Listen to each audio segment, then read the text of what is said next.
Welcome one, welcome all to the Tortillas and Takes podcast. You are on once again with your boy, Albie Shore, and it's just a terrible twosome today.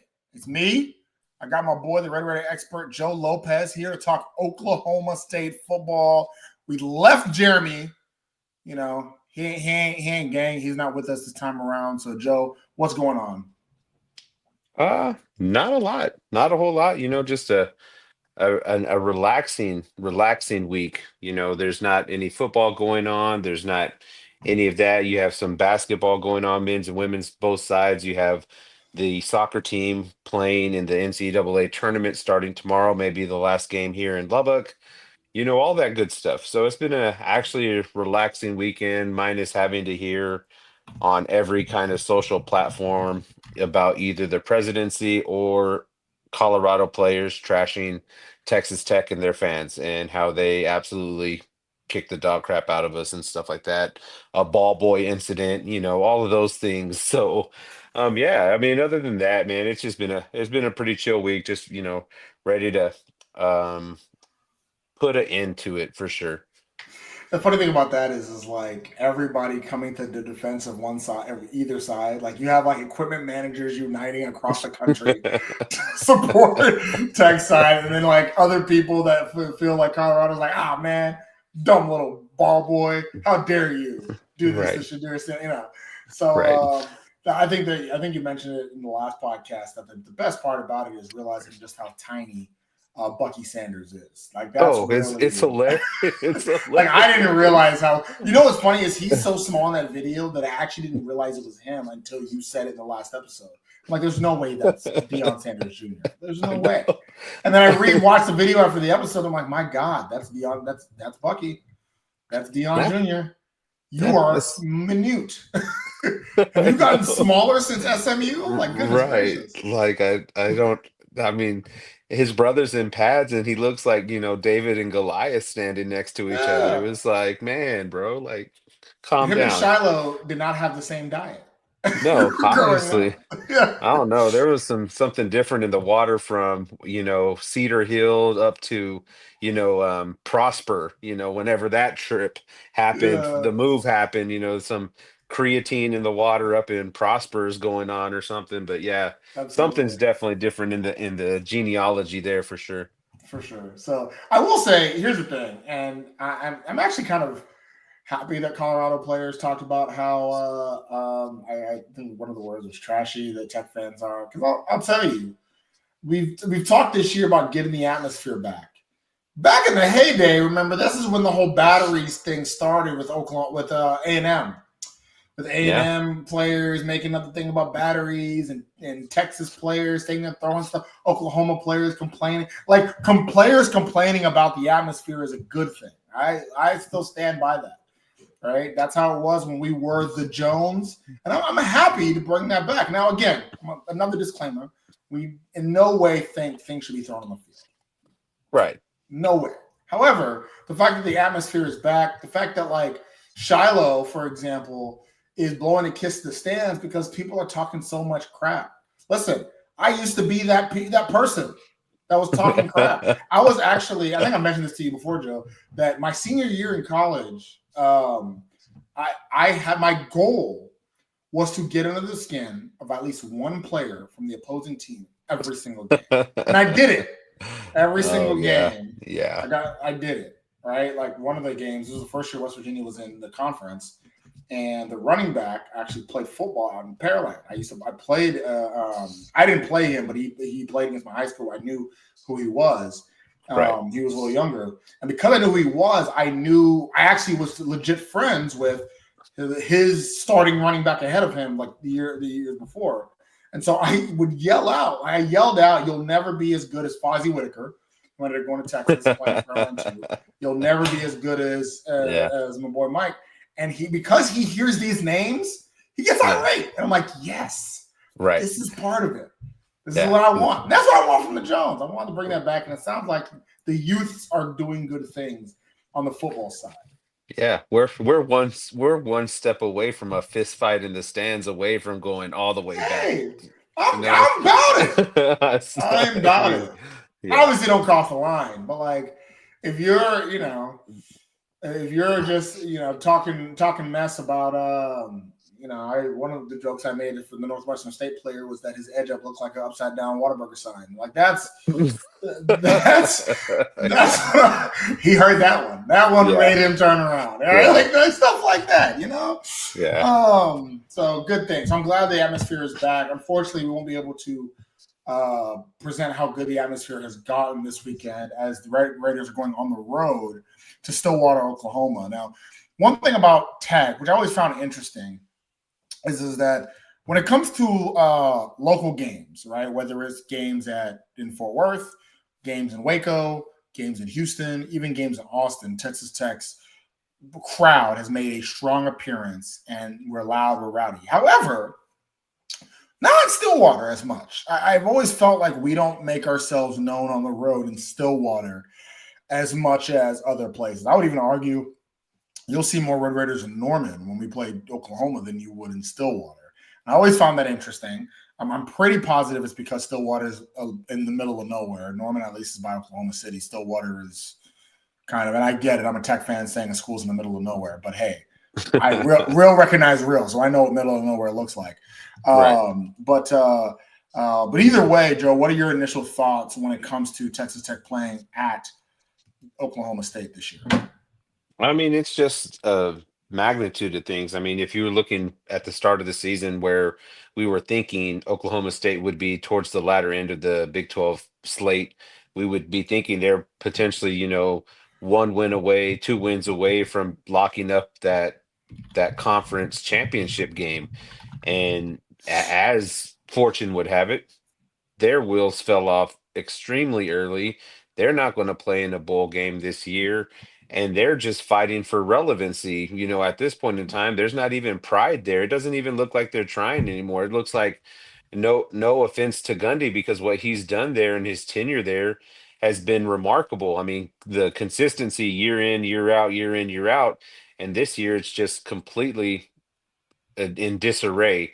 You have really good players coming back in Presley and Ollie Gordon, and then you have a quarterback who just needed to manage those kind of weapons that you had, and you're unable to do that. So going into Stillwater maybe 5 or 6 weeks ago, we were thinking that this was going to be a tough challenge, which it still may, but this looks very, very much like a winnable game and a game that you need to take care of on the road if you're Texas Tech.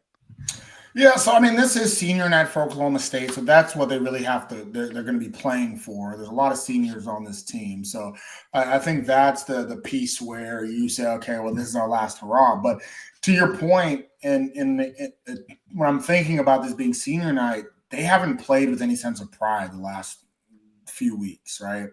Like Right. last week, for example, that was their time to say, okay, we're on the road. This is a chance for us to preserve this bowl eligibility. We don't want to be the first team in 19 years not to go to a bowl game. This is it. They ended up losing by 25. The week before was a home game against Arizona State. This should have been a situation where they say, okay, we're at home. We're in the friendly confines. We haven't been at home for a little bit against a team that we should be better than. Let's go out and do it. They lost that game by 21. So, they're not really playing with pride right now. So, though I kind of look at it and say this is senior night, they have a lot of seniors. They're going to want to do that, yada, yada, yada. I mean, they already lost out on their bowl. They haven't really played with any semblance of anything. Last time we saw this team in a competitive game was about a month ago at BYU, where they came close to a win. Other than that, the only other time we've seen them in a close game was against Utah, right? The last 6 games, only the BYU game's the only one that's close. Everything else has been blowouts. Everything else has been, I mean, Baylor, I guess, wasn't a blowout, but it wasn't really that close. So, this team is not just the worst team in the Big 12, I would say by a wide margin. They're not playing well. And not only that, Joe, here's the funny thing about what you mentioned before. If you were to tell me that at this point, Oklahoma State was 3-7, I would have said, oh, man, that must mean that Alan Bowman was completely terrible, that Rangel was just as bad, that everybody got hurt, including Ollie Gordon, Presley, Stribling, that their defense just wasn't good enough to be able to hold as bad as the offense is. That's what I would have thought. 3-7 at this point. I'm like, okay, offense went to crap. People got hurt. Bowman and Rangel couldn't do anything, and the defense wasn't good enough to support how bad the offense was. And to come to find out that, oh no, the defense has been an even bigger problem than the offense. Nobody really has been hurt this year. I mean, Ollie Gordon has played in almost every game. And Alan Bowman hasn't been good by any stretch of the imagination. He has not been good. He's also not been the primary problem. Like, that's the craziest thing. He hasn't been the primary problem. They benched him, and Rangel wasn't any better. Like, Bowman hasn't been the primary problem. So this is just a bad team top to bottom. Yeah, they kind of experienced kind of what Arizona State experienced last year with like the quarterback carousel and just having numerous injuries across the board. You would think that it was something similar to that, but I mean, for the most part, they have stayed somewhat similar. Like, I guess in health wise, Bowman's been there a majority of the time. Ollie Gordon's been playing, like you said. Presley's been playing. It's just like, so what's really going on with this team? Because why would you have all of this talent that came back?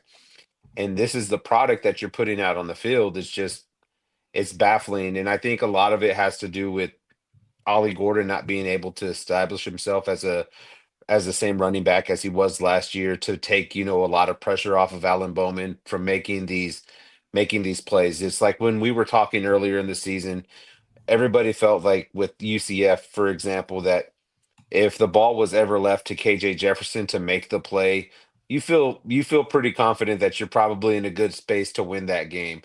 The same similar deal with, Oklahoma State. You take the ball out of Alan Bowman's hands and you just give it to Ollie Gordon. Now it makes Alan Bowman's job that much easier. But now Ollie Gordon's not doing anything, and now Alan Bowman's been looked upon. Hey, man, I need you to get some offense going, get some points going, and it just hasn't translated. So it's tough to call. I love to see it because I hate Oklahoma State, but this is also one of those feelings that it could potentially be a trap game for Texas Tech. Going into Stillwater where we haven't had a whole lot of success, and a game that we're supposed to win, we go and figure out a way to Texas Tech it. So a lot of stuff going on. I don't. It's too early to call right now for myself, but it does slightly worry me. It shouldn't, but it does slightly worry me. So what's funny about it? You mentioning this as a game we should win. Joe, ESPN actually has us losing, or the matchup predictor gives Oklahoma State a better chance to win that game than it does Texas Tech. Shockingly enough, I was, when I saw that, I was very surprised. Tech does come. FanDuel don't play that. Tech does come us. It comes.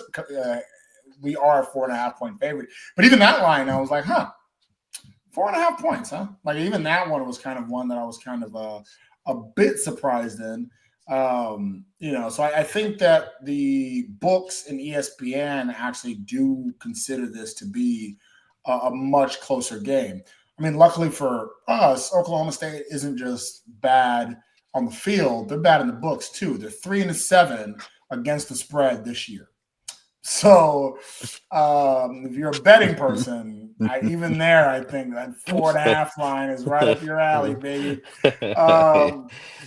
So, I am curious on the Texas Tech side if we come into this game like going off of the emotional game that was Colorado. Like, I think to be honest, I do think that the term trap game is a bit overused, but I think it's a trap in this aspect that's not usually viewed in this way.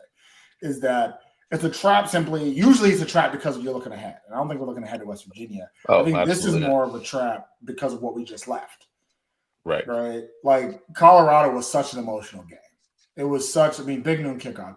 Joey's out there doing this, that, and the other. We have the great jerseys, all this other stuff. Deion Sanders, it's packed out. It's crazy. All that stuff is happening. And, we are like, I think it's very easy to allow this to be a letdown.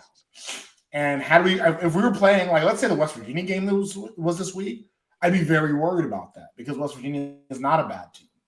I think we just have the luck. We're just lucky to be playing a team that and this term is used a lot in the NFL, not as much in college, but this team looks like they've quit on their coaches. That's what it looks like. Yeah. When I'm seeing some plays from last week, I'm like, oh, this team don't care. Yeah. So, There's no fight. I mean, I would like to say that a majority of it, like you said, would be non-inspired. It's just, they're just what do they say? What's that term? Just going through the motions, right? yeah, At this up until this point in time, because they know in 2 weeks there's nothing more. I mean, this is it. It's the end yeah. of the road. They're not going bowling. They're not doing anything. They're not waiting to get a call to see where they may be going. And for that, and now you have this very early um, start to your off season that's going to roll into the spring, and you're not going to play football for almost 11 months, 10 months because of this bad season. So a lot to think about on their side of the ball. But like I said, it's it's uninspiring how much it looks like they've already quit on Coach Gundy.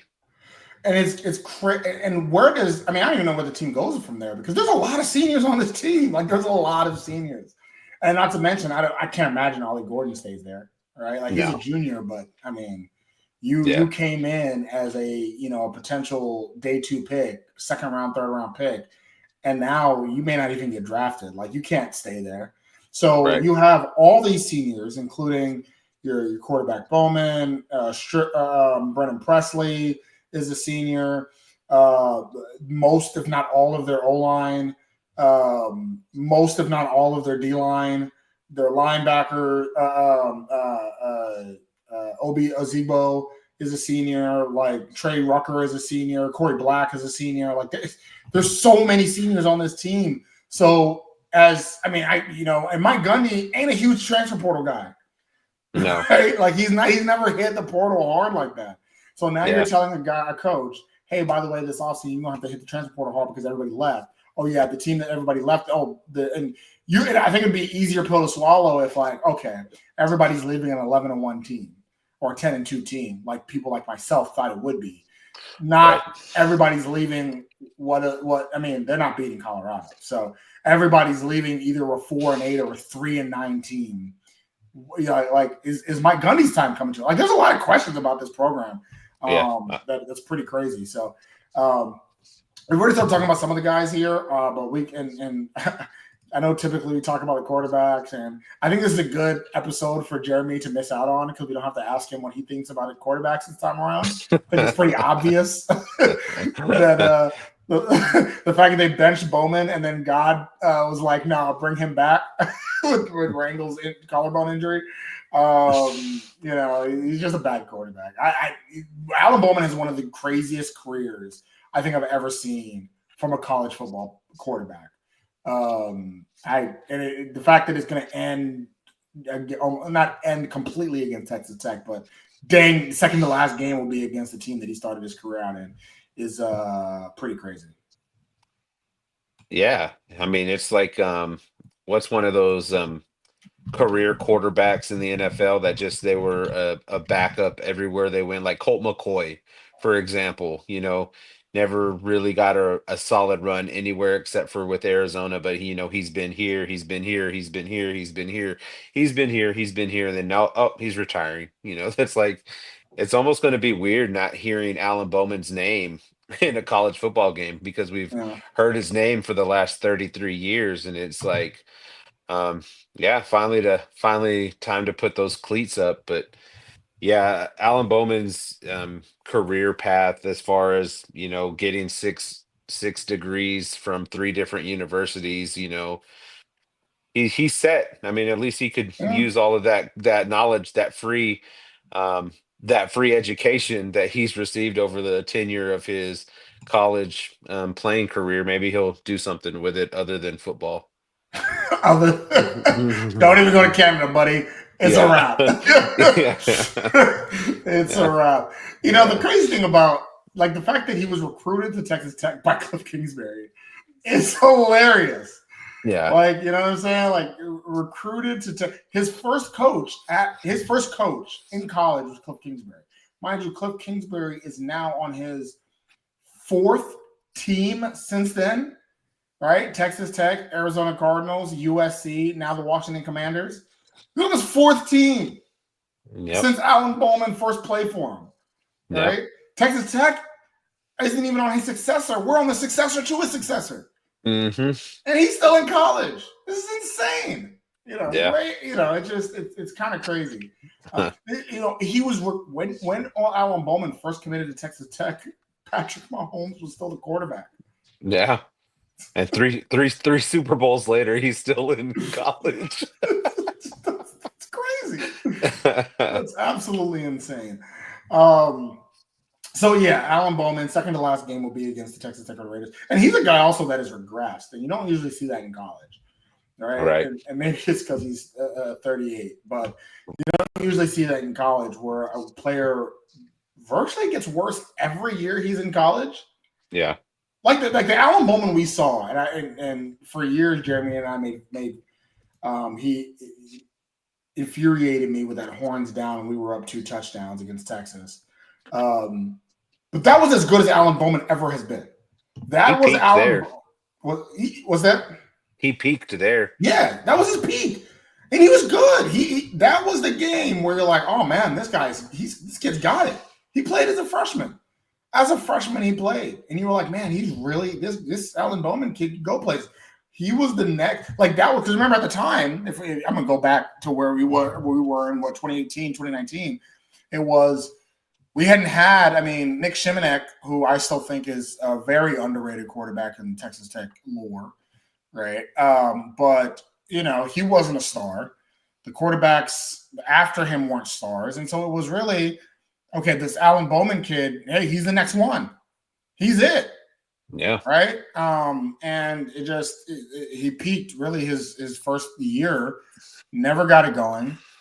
And it wasn't even like a Davis Webb situation where we saw him his freshman year and that new kid came in and we never got to see what he could become. Davis Webb actually did improve. He just, showed what he could do at Cal. But Alan Bowman just never got any better. Went to Michigan thinking that, I just need to get away from Tech. Never was the starter. Was transferred, became a backup, third string even. And then transferred to Oklahoma State. And it was kind of like, we ain't got nobody else. So you can be the starter. It's either you or the coach's son. So you can be the starter. And then in the offseason, well, we couldn't find anybody else. So you're the starter again. Yeah. And it's funny how you said brought up like God's like, no, when Rangel got hurt. But I think a week before that, their third string, either he got hurt too, and he was done for the year. So the week before the BYU game, their third string quarterback goes down, and then during the game, Rangel goes down, and then now it's just left to Bowman again, and then two true freshmen. Zane Flores is out with a leg injury for the year. Yeah, so it's just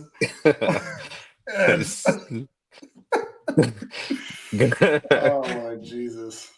God's like punishing Oklahoma State like God. No, y'all aren't getting out of this mistake. Y'all are owning this one till the end. So that's right. So yeah, absolutely bad play. Well, so let's talk about Ollie Gordon a little bit. So Ollie Gordon. Now, I do think one thing that's interesting, and when a running back has a bad season, and or at least a season that wasn't expected, right? I'm not necessarily going to say Ollie Gordon's been bad. He just hasn't been coming into the season. Some people looked at Ollie Gordon as the best running back in college football. Yeah, and I'm people. I think I coming into the season, I thought he was the best running back in college football. Right? No disrespect to Taj, obviously, but like those to me, top 5 running backs in college football, I thought like 3 or 4 of them were in the Big 12, and Gordon, RJ Harvey out in UCF, Brooks, what's his name out of North Carolina. Like those are the 4 of the best running backs in college football to me. And when a running back struggles like Ollie Gordon has, it's easy to point the finger to the O-line. And the O-line has not been good. Like let's face it, the O-line has not been good. But it's a veteran O-line. That's the crazy thing about it. This is a veteran O-line with a lot of snaps. Their left tackle is somewhat new, Isaiah Glass. But, what are your thoughts on how Ollie Gordon and this O-line just have not been able to get it done? Yeah, it's a night and day difference from last year. I mean, Ollie Gordon was almost a lockdown for best college running back, and then this was the guy who was going to be that fringe top 10 NFL draft pick based on where his stock was last year whenever the college football season ended. And then you fast forward to this season, and yeah, his numbers and his stats don't quite jump off the page like they did last year, but he's he's just regressed so much. If you're comparing one season to the other, he's just it's just so far behind where he was at last year. A lot of it can be that offensive line, but hell, I mean, even if you're using that argument, the offensive line hasn't been great for Taj either the last 2 years, and he still has averaged, over 14 to 1500 yards per season. So I mean, you can't really use that excuse about the offensive line not, doing their part whenever we have a similar kind of situation at Texas Tech, and our running back is still making the best of all his carries that he's able to get. It's just I think he's hurt his stock for the draft. I think he's still the hell of a back, but man, he's just not it right now. And I think he needs to kind of find himself, maybe get away from the program, sooner than later. This season's been bad, probably bad on him mentally as well, because he's losing money by not performing, because now his draft stock's taking a hit. Now he may be a fringe first round draft pick or early Mhm. second round draft pick. I mean, you're losing out on tens of millions of Oh, dollars I whenever don't. whenever that happens. To be honest, I don't see him getting picked in the first 5 rounds now. If he gets, I mean, also it's because of the running backs and how teams Right, draft running backs in general. But he right, did go from being a top 3 round pick to just now. I'm like, oh, this is such a great running back draft too. Like right, Taj is not going until the 3rd round, and there's nobody smart that's drafting Ollie Gordon ahead of Taj now. There's nobody that's right. drafting him ahead of Amari Hampton. There's nobody drafting him ahead of DJ Giddens. There's now you went from being Mhm. the top of a stacked running back class to allowing almost everybody to pass you up. I mean, if we think about the Big 12 right now, and I'm looking at the stats currently, in the Big 12, Ollie Gordon is 8th in rushing, which isn't bad, especially considering the guys that are ahead of him, like Devin Neal, Cam Scatterbo, DJ Giddens, Todd Brooks, RJ Harvey. The problem is that all those guys not only have more yards, with the exception of Scatterbo, Brooks, and Harvey, they all have less attempts. Yeah. They all have less attempts. Each and every single one of these guys average more yards per carry than Ollie Gordon does. If I'm right now looking at the list of Big 12 rushing yards. And of that list, he averages 4.2 yards per carry. The guy that I get to, where I finally get to somebody else averaging just worse, is Cam Cook from TCU, who's also having just a terrible year. So at 3.9. But yeah, it's just been a rough year for Ollie Gordon. He can't get anything going. And it what ends up happening is, to your point, when an O-line is struggling, you start to see some of the running back deficiencies. One of the reasons why Todd Brooks has been able to work so well behind a suspect O-line, in my opinion, is two things, really. One is that his patience is amazing. I think he's the most patient running back in college football.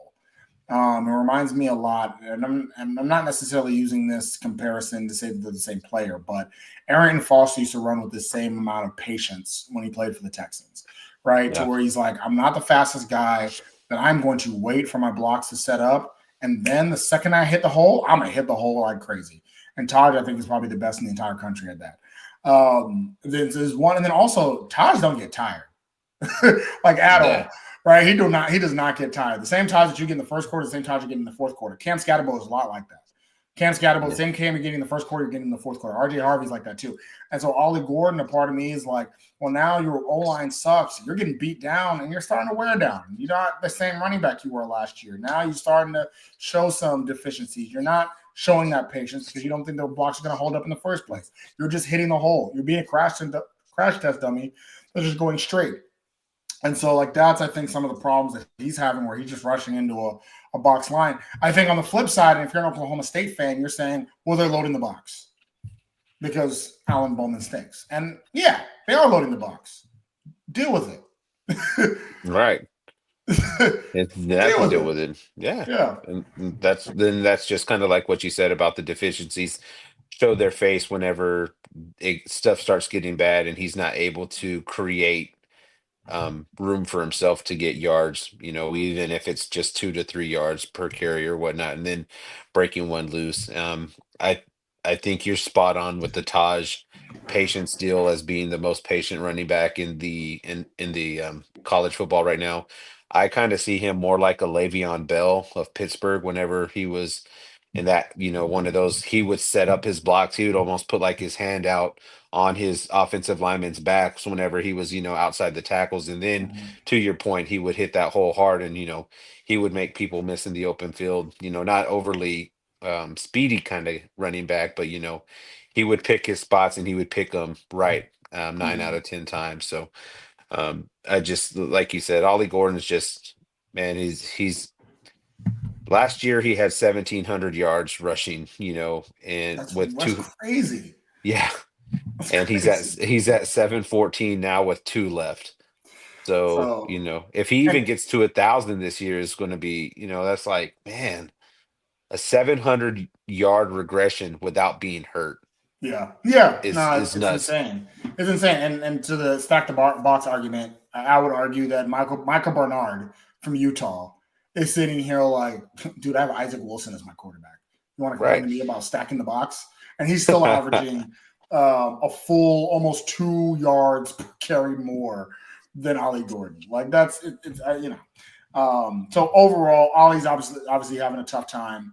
Other guys like Brennan Presley, Deshaun Stribling also having tough times, but that's a little different because as a receiver, you're not going to be able to do nothing when the ball can't get to you, right? Right. These are guys that are expected to be weapons on this team that just aren't able to get it done.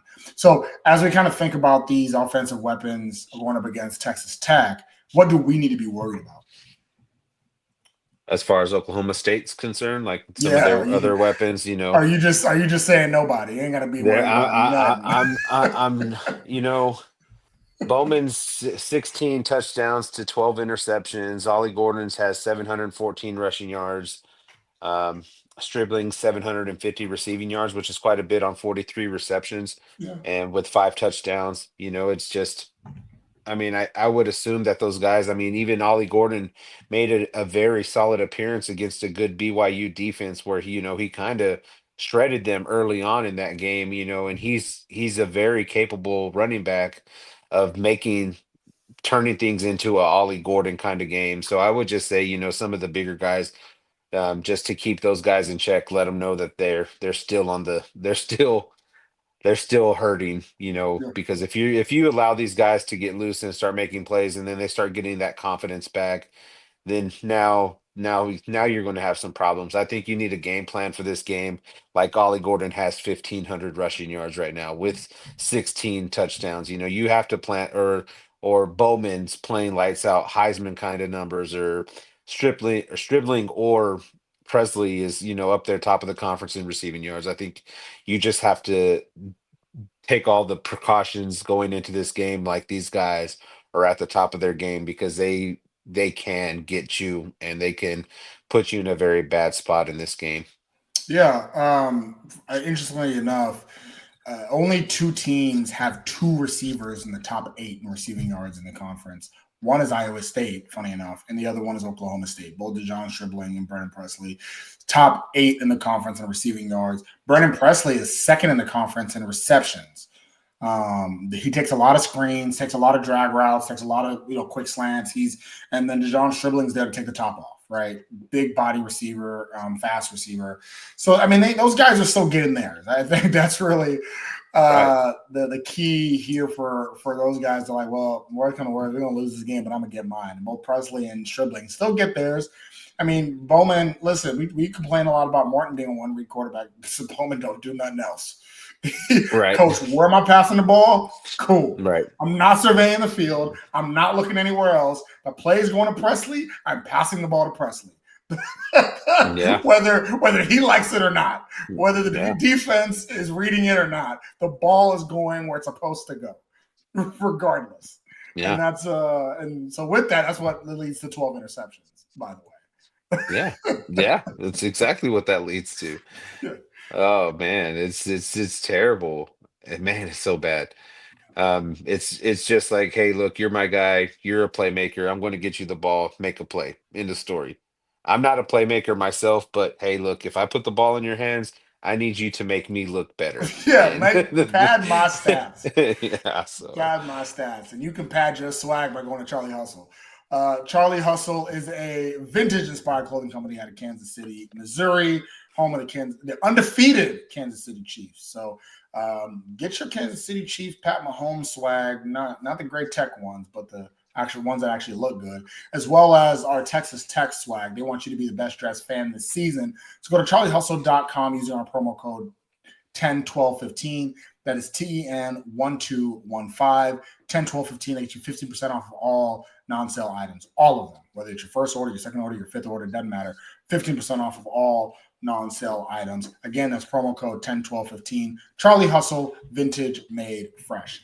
So if we go to the defensive side of the ball, Joe, this defense is the worst defense in the conference. And I don't think I would have ever predicted that. Ever. That this is supposed to be their strength. Their strength was supposed to be we are going to be a good defensive team with a hard-nosed running back, and that's how we're going to win the Big 12 championship. That is what was supposed to be the case for Oklahoma State. And this is the Texas Tech is not the worst defense in the conference any longer. This is the worst defense in the conference. Joe, what do you make of it? I'm looking here at the stats, with the exception of Nick Martin and Jeff Roberson, is their linebackers with, leading somewhat in the team. All the rest of these top, I would say the top 10 of the top tacklers on this defense are all defensive backs. I mean that Your rule. you know exactly. I mean, Trey Rucker, Kendall Daniels, Parker Robertson, Dylan Smith, Kobe Hilton, Corey Black, and Cam Smith. Those are all secondary guys Lord with Jesus. 26 or more tackles on the season. And I mean, that just kind of goes to show you what kind of things are happening with the Oklahoma State defense. Nick Martin's a hell of a linebacker. I'm not ever going to discredit his talent because he's a really good one. He'll be playing on Sundays next year. I just think that everything else that's not their linebacking group has fallen apart. And I think we could kind of relate with kind of what's going on. Our Yeah. linebacking group has been very similar. Our defensive line has been suspect. Our defensive secondary has been suspect at times too. And some of our guys leading tackles out of the defensive backfield. So Yeah, I'll give a shout out also to Trey Rucker. I do think Trey Rucker is their do everything guy. I mean, he not only leads the team in tackles, I believe he leads the team in interceptions, or second on the team in interceptions as well. The guy is kind of a crash test dummy in the fact that he is just swarming around, and he's one of those guys that when you watch film, he is in every single play. Somewhere. yeah, He's somewhere in every single play. So I definitely, Nick Martin and Trey Rucker, absolutely. I definitely agree with you there. They use a lot. They blitz both Rucker and Daniels, both of their safeties, quite a bit. So I think you're going to see those safeties. I think Todd's going to see those safeties and say, hey, how's it going in the backfield a couple times. And our O-line's going to have to do a good job of picking up some of these stunts they're going to do with the secondary there. But I also would argue that one of the reasons why they do this and they blitz these safeties and they have this extra support is because their run defense is atrocious. Their run defense is one of the worst run defenses in the country. And this is a really bad week for you to be playing the Texas Tech all-time leading rusher, career leading rusher, Oklahoma State, when you have one of the worst rush defenses in the country. And trust me, again, takes one to know one. I know bad defense when I see it. I'm privy to a lot of it. You got bad defense. yeah. And it's funny because I don't even know how bad the pass defense is because nobody has felt the need to pass it on them, right? Yeah. Especially the last 6 weeks, it's been, all right, we're going to run the ball. Oh, we built up a big lead. We have no reason to pass it. So, if you look at their passing defense, you may say, oh, well, and mind you, the passing defense is still the third worst in the conference. But you may say, okay, well, at least this is an improvement. No, it's just we don't know how bad they are because nobody needs to pass against them. They just run it. So it's this. I mean, talking about this team is I can say I don't know if Tech has had a team as bad as this current Oklahoma State team, as bad as we've had them. I don't know. I don't know the positives to say. We've said positives about every single team we played this year, including North Texas and Abilene Christian. We've said positives about every single team, Joe, and I'm struggling to find positives about this team outside of Nick Smith, Trey Rucker, and the fact that Stribling and Presley will pad their stats. Yeah, I was thinking about it just now. It's just like, like wow, wow, wow, wow. Like, how is it this? When have we ever gone into a game defensively and said, "Hey, you know what? Their defense is worse than ours." Like, Facts. like, Facts. like Yeah. what the hell's going on? Like, hey, how dare you take our crown at the bottom? Yeah. Like, that's just just if you think, I mean, all the old Tech people who have been around through all the good and the bad, you know what I'm talking about when it's just purely offense, no defense. We got to score 60 to win. Yeah. This kind of feels like that, and it's just I don't know what we're going to do, right? When are we ever going to? When have we ever played a worse defense than our own, right? Like, So here's the funny thing, Joe. This is the worst Power Four rushing defense in the country. It is the third worst FBS defense in the country. Um, and Barron's going to throw it 78 times. I swear, Barron should not like. Okay, Zachary. I know you listen to the podcast. I know you do. Big fan of the podcast. The cap is 20. That's the limit. I don't want to see Barron throw more than 20 times. That's the limit. Let me look at this. Actually, before I say that, how many times did Josh Hoover throw the ball last week? Let's see here. Oh, Josh Hoover threw the ball 30. Well, that's probably not a good example because Cam Cook's the only running back with less yards per carry than. Look at the Arizona State game because State. that would be Cam Scatterbo and those guys. So yeah, okay. So Sam Levitt threw the ball 29 times. That's the limit. That is the limit. Sam Levitt went through the ball, but even then I say that's too little. All right, but they ended up running the ball. Arizona State ran the ball 48 times total. Scatterbo ran the ball 23. Kyson Brown, because they were blowing them out, got a lot of PT in the second half. Kyson Brown ran the ball 15 times. They ran the ball total of 48 times. Right. Sam Levitt did drop back 29 times, which is a little bit much, but I'll accept it. Here's the thing. I know you like to do it, probably with screens and stuff like that. Let's give it to 25. 25 times. That's all I ask. You don't need to throw it that much. All right, 25 times, Zachary. That's your limit. That's what Joey should tell Zach. He should come in and say, Zach, you got 25 times. I don't care if they got 10 guys in the box. Don't throw it. Yeah. It's not going to that should be a parlay somewhere in Vegas. You know how many times Tech passes there whenever they should run. Yeah. It's yeah. So we'll go ahead. I would say I'd be on board with that. 25 passes for Barron on the game, and I don't care if he's cooking or not. Give the ball to Taj. Like I don't like just and Jacoby. I think Jacoby's earned his stripes there too, in more ways than one. I know you said last pod that he's becoming your best or your favorite newcomer to this team because he's pretty much the only true freshman that gets to play. So yeah, I think he's gonna be a really big piece to this team moving forward in the upcoming years. But yeah, I like watching him play. I think between those two guys, they should get somewhere 35 north of 35 touches between them both.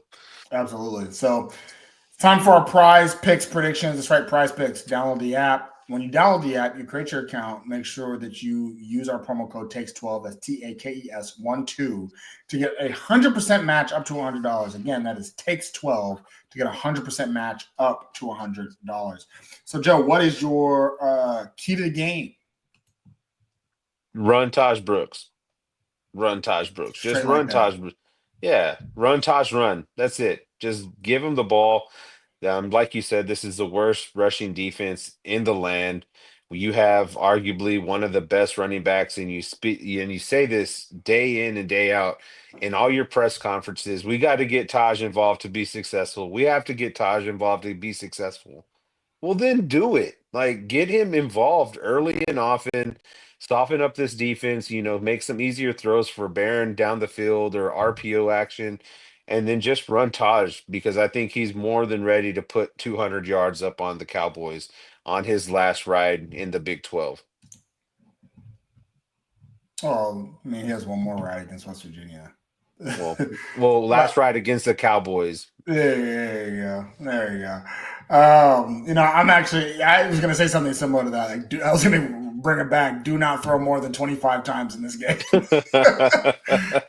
That's the limit. Do not throw more than 25 times in this game. I don't want to see it. All right. Period. Actually, yep. That's my key. Do not throw the ball more than 25 times in this game. All right. And so, with that being said, what, Joe, is your prize pick prediction? 42-21, Texas Tech. Oh, duplicating the Arizona State score. How original, Joseph Lopez. What an original prediction. All right, 42-24. They get a garbage field goal to, I don't know. I think 42-21, 42-24. Yeah, I think that's fair. I didn't even realize that was the Oklahoma State score with Arizona State until I looked at the schedule just now. So, yeah, I think it'll be something similar just because we run something similar. We have a kind of similar back as Cam Scatteraboo in Taj Brooks, or Taj Brooks to Cam Scatteraboo. And I just think it's something that this Tech team could exploit, how bad this Oklahoma State defense is. So I'm going to say this. I think Oklahoma State's going to punch us in the mouth. I think they're going to punch us in the mouth. And I think a big reason for that is, and I'm going to go through the trends of this game first, but I'm going to tell you why they're going to punch us in the mouth. So this is senior night. Senior night for Oklahoma State. They're going to come out there. They're all going to have their flowers. They're going to have their parents with them. They're going to take the picture with their framed jersey. Last game in front of the stiff crowd. I don't remember how much of the crowd was there for the Arizona State game. I don't know if the Cowboy fans have not had a stinker of a season this bad, so I don't know if necessarily they are. I don't know if they're necessarily completely out on the team yet or not. We'll find out on Saturday. But I mentioned before that Oklahoma State is 3-7 against the spread overall, 3-7 on the season. Texas Tech they're pretty even, 5-4-1 against the spread this year. And so, last week against Colorado, especially with that scoop and score touchdown from Shiloh Sanders, the chance of us winning the spread or doing anything with the spread didn't happen. But some other trends overall is that Texas Tech has actually hit the first quarter over in 8 of our last games, while Oklahoma State has hit the first half over in 9 of their last 14. Right, Texas Tech's hit the money line in 7 of the last 12 games, which basically means we're winning 7 of our last 12 games. And Oklahoma State has hit the total over in 9 of the last 14 games. So it makes me want to go and say, okay, well, if this is all the case, then what is the over-under for this game? And FanDuel currently has it at 66.5. Right? So if it has that at 66.5, and Oklahoma State is only reaching their overs because the other team is scoring a lot of points. That is how they're doing it, right? Right. So I'm going to go ahead and I'm going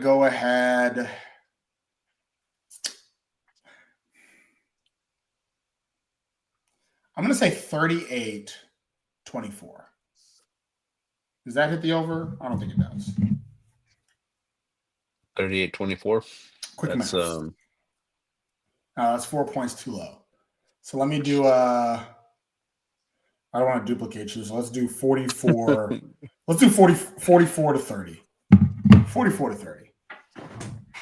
Damn it, that's still too low. No, wait, no, it's not. I was like, that's 74. There you go. There you go. Yeah, you're good. I'm good. 44 to 30. That's yeah. I think 40-30 is that's kind of where I have it. I do think that a 4.5 favorites for Tech is too low. I think the defense is really bad, and Texas Tech puts the points up on it on them. The only pause I have at saying Texas Tech's going to score 44 points is the only time we did that was against Cincinnati when it was a shootout. Um, and so, well, you know what? Sorry, Joe. I'm actually going to go back to what I said before. 38-24. 38-20. I don't think we're going to score 44 points.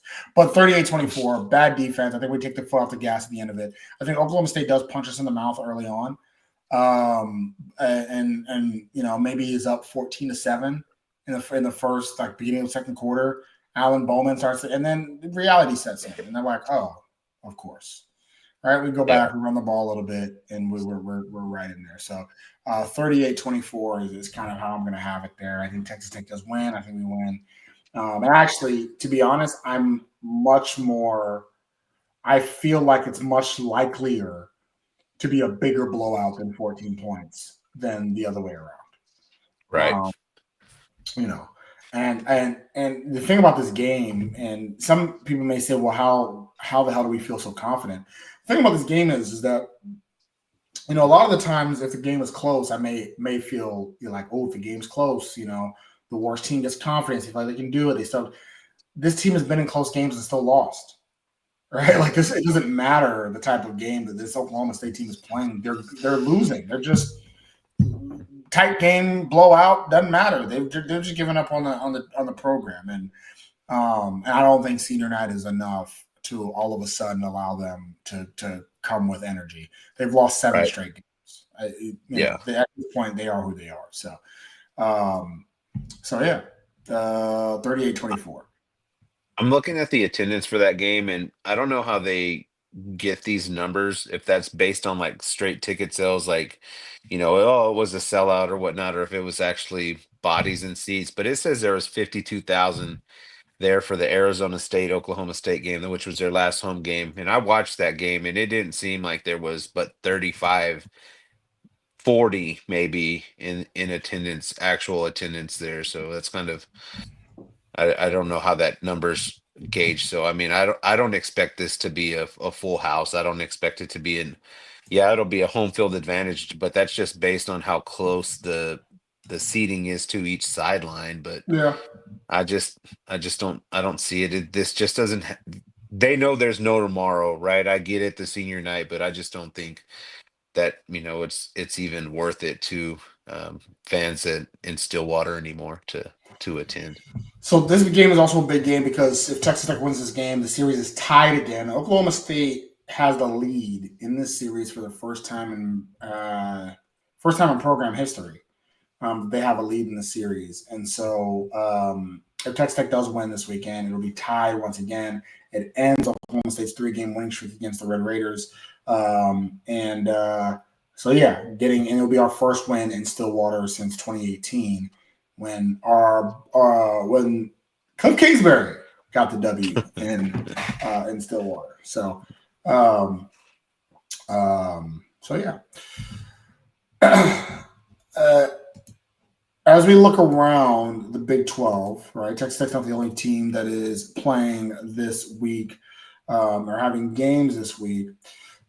So, Joe, starting off with Friday night, the Houston Cougs playing better. This is a team that's getting better as the season's going on against the Arizona Wildcats, that team that's getting worse as the season goes on.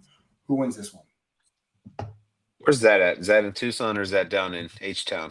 That's in Tucson. You can get tickets for as low as $2. Yeah. I saw 50-yard line tickets, 6 rows up for $4 earlier. Um, Give me Arizona. I don't say it's going to be I think it's going to be way closer than everybody thinks, but I think Arizona finds a way to do it. Um, Houston still, I know they've won a couple of games against teams that were supposed to beat the brakes off of them, but you beat a Utah team, you beat a Kansas State team at home. I think Houston does have the confidence now to go into Tucson because Arizona's reeling. I just think that there's enough plays made on the offensive side for Arizona to get the W here.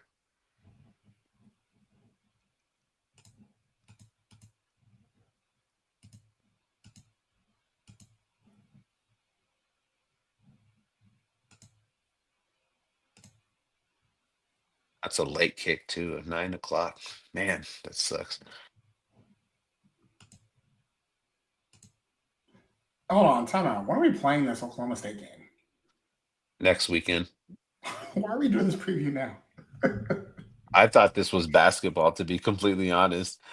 I was like, Oh man, I'm screwy. Well, we're gonna have to save this till next week. That sucks. Well, yeah, whatever. well, I don't have a problem sitting on it. I mean, Yeah, maybe we we can have sit to on go it. add some cliff notes of what happens this weekend. you know, Oh, uh, dang it. All right, hold on. All right, let's do the week. I was looking for a game and I was like, where the hell is it? All right, we're coming off of a but bye. I thought you had known, and then when you made that comment a while ago, I was like, I don't think he knows we don't play on Saturday because they haven't even announced the time. We're Yeah, still that's on what I kept a looking. I we're was looking for what time we were playing, and I was like, "What TBD? We're 2 days away." Oh, this would have been a great time for a basketball podcast, man. We're just yeah. blew the pooch on that one. Let's do a basketball pod on Sunday. Now that I'm we're fine with that.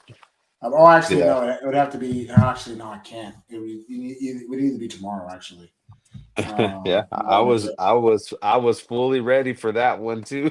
Yeah, dang it, dang! You just said something. I completely forgot. We didn't have a game this Yeah, weekend. no, that's my bad. I just was like, oh fuck it, let's just roll with it, get it out of the way early. Yeah, let's just get out of the way. Let's just get out of the way. All right. All right. I don't even know if Jeremy can edit out video, but I don't know. Anyways, Yeah, we're good. all right. All right. So, Joe, so this weekend, Cincinnati at 16th ranked Kansas State. Oh, shit. That's not going to be right either. All right, State. Cincinnati. All right, Joe. Cincinnati at ranked Kansas State. Who you got? Cincinnati doesn't play No, Kansas State. I'm doing a week later. I'm skipping this Oh, week. okay. So Cincinnati at Kansas State. Um, Kansas State plays tough at home. It's that'll be their last home game, I believe, as well. Senior night. So I give me the Wildcats at home. Wildcats at home. All right. There you go. Houston battle. This should be somewhat of a rivalry now with Houston in the conference. Baylor at Houston, the only two schools in somewhat south I guess A&M's there too. I don't know. Ignore that. Those two schools competing against each other in South-ish Texas. Who you got, Baylor at Houston? Baylor, Baylor, Baylor. Baylor. I think it'll be close, but I think Baylor comes out with a victory there. So I forgot to mention my prediction before. I do think Kansas State's going to win at home against Cincinnati and really keep the pressure up as far as a potential Big 12 title berth. For this one, give me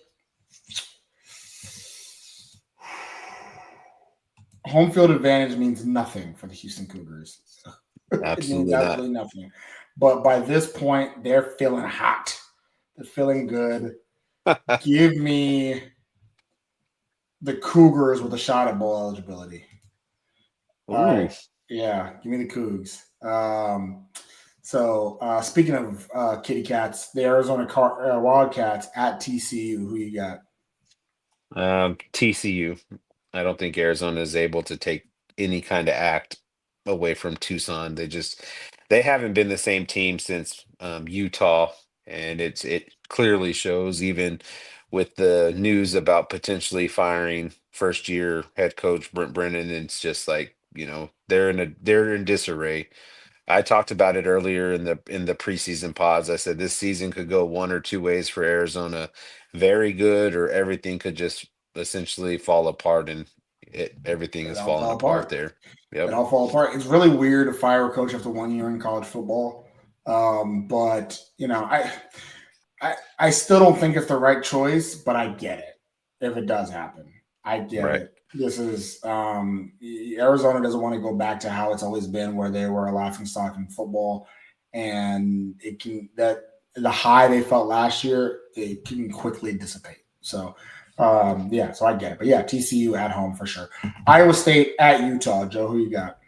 Iowa State going on the road, beating up on a Utah team that claimed they were going to run the Big 12 this year. So their ass whoopings continue, and Iowa State's going to be giving it to them there in Salt Lake City.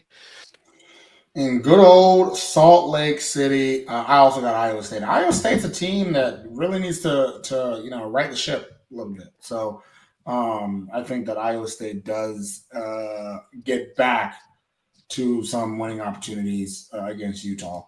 Um, all right. UCF West. We got a lot of games this week. UCF at West Virginia. That's a tough one to call because I mean UCF and West Virginia are almost like they're night and day, the same exact team. One day offense is good, one day defense is bad, vice versa. It's never the same. I'm just giving it to West Virginia based on them playing in Morgantown. I don't know what time the kickoff is, but I mean, traveling into Morgantown is just a tough slate. If it's a later game, and I just think it's a very hostile environment to go into and win. Good, bad, or the other, the fans will always be out there in West Virginia. Absolutely. And you're asking a bunch of Florida boys to go out to the cold of West Virginia in late November. Give me the Mountaineers. Um, Speaking of cold as ice, not in Arizona. We got six ranked. We got this ranked BYU at Arizona State, where it's not cold at all. Who you got in that one? Does BYU continue it the winning ways? Oh man, this one's very very tough for me because I just think Dillingham and how he's able to get his team up for these games um, is able to inspire to get the best out of his players. That place is going to be rocking. I'm assuming it's going to be a night game. I mean, as long as Arizona State wins, 3:30. yeah. So It's a give three me thirty game. give me BYU to continue the road to the Big 12 championship. Give me BYU Not beating. so fast, my friend. Arizona State at home ruins BYU Cinderella season. Good Arizona State team. You're like you said, they're going to be rocking. BYU's doing the opposite of what UCF's doing, where they're going into the heat. Right? It's going to be Yeah, well, it's not going to be that hot. It is November still, but right. yeah, I'm going to go ahead and say the Sun Devils do a second huge upset on the season. Pounding it into BYU. I think it'll be a close game, but I'm going to go ahead and say that Arizona State pulls off the upset, mostly because I don't think a team can go undefeated in this conference, and I've always felt that a team can't go undefeated in this conference, and I don't want BYU to prove me wrong. So, last but not least, Colorado at Kansas. Who you got? Kansas. I You just sure don't. like that? I just don't. I don't want to see Colorado there. For various reasons. I do think that they are kind of underrated in some regards of the game themselves, and they're a team of destiny, and they're a team of hey, we could do this, and we could, they're the cocky team at the start of the year that already put the Big 12 championship on their schedule. This is a move that everybody laughed at, including myself. I was like, why would you go out there and do that? And then they've kind of already backed it up. But I think this is a game where that they're supposed to win. Doesn't go right for them, and Kansas figures out a way to beat Colorado like they figured out a way to beat Iowa State. Here's the issue, though, is that I don't believe Kansas is talented top to bottom, and after watching Colorado play Tech, I think they are. There's because of that, I'm going Colorado. Colorado is a well coached team. They have the talent that Kansas defensively just doesn't have, and I think Colorado's defense, their D line, their edges will be able to get out to Jaden Daniels. And yeah, I got Colorado winning this game. And I mean, it's right now for the Big 12 title. It's a 4-team race. It's Colorado, Iowa State, Kansas State, and BYU, and that's really it. And Colorado, they're not too far away from doing it. Who would have thought of the Pac-4 of the 4 teams in the Pac-12? That's the team with a legit shot at a Big 12 championship. That's pretty insane. Anyways, Joe, anything else you want to say to the people? No, nothing. Football. Let's just close out strong. Maybe see some more fresh faces out there. With the window more wide open for burning red shirts. Um, you don't have to worry about burning red shirts. So I expect to probably see some new faces out there, maybe on the offensive line, on the defensive line, maybe just, to spark, some change there up front and a peek into the future for this Texas Tech football team. But yeah, just we're getting there. You want to see progress, you want to see what happens. You don't want to fall into some kind of trap game against Oklahoma State. This is one you need to go in there and win. So other than that, we're good. Absolutely. Yeah, I that was about to be one of my key nuggets was going to be the fact that I want to see some back. I want to blow this team out so much we've seen backups. Right. I'd like to see backups in this game. I'd like to see Jacoby Williams in this game. I like to see Micah Hudson in this game. Who's that guy? The other freshman's not allowed to play. But yeah, so it'll be great. So for Joe Lopez, the Red Raider expert that is Joe Lopez, this is your boy Albie Shore, and you have been listening to the Tortillas Takes podcast, part of the 1012 Network. As always, stay ready, people.